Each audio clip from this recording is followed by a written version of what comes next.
Un vent d'Europe flotte sur la scène pour la Nuit Bleue, le grand événement des jeunes centristes à une semaine de l'échéance des européennes a monopolisé environ 180 adhérents et sympathisants sur la péniche L'Équité, un nom en forme d'étendard.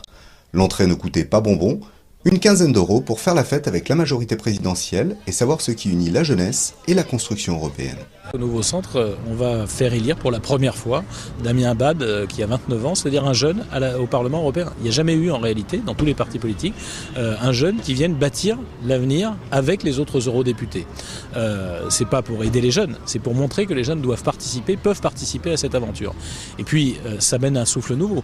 Il a, lui, la connaissance, entre guillemets, des difficultés que les jeunes rencontrent, notamment dans l'insertion professionnelle, dans l'insertion pour le logement, dans les difficultés qu'on peut avoir au moment où on construit sa famille pour trouver à élever ses enfants. Et il pourra aider au sein du Parlement européen à améliorer les choses. Ce que l'Europe peut leur apporter, c'est de répondre à leurs préoccupations, c'est-à-dire à l'emploi, c'est-à-dire aussi à leur pouvoir d'achat, c'est-à-dire aussi à des défis qu'eux-mêmes auxquels ils sont sensibles. Je pense à l'environnement, je pense à la justice, je pense à la défense également.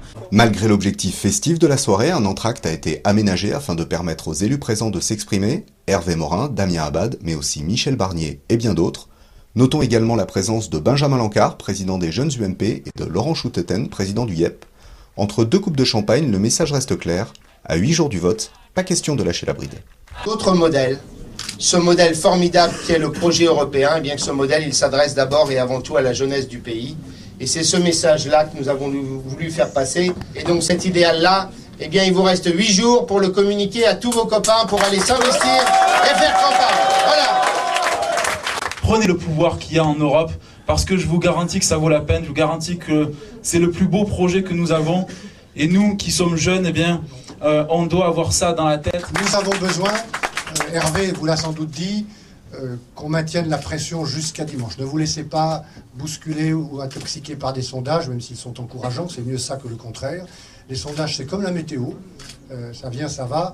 Le vrai sondage, c'est dimanche prochain, et il faut mobiliser notre électorat. Enfin, la danse et les amusements ont repris leurs droits. La Nuit Bleue semble être une initiative plutôt bien accueillie. C'est extraordinaire. D'abord, un joli plateau, comme on dit, avec 2 ministres.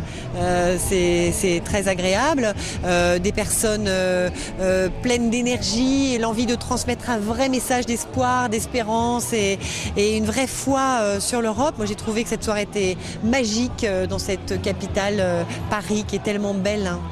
Après s'être épuisés sur la piste de danse, les jeunes sont finalement rentrés se coucher et très certainement, qui sait, rêver d'Europe.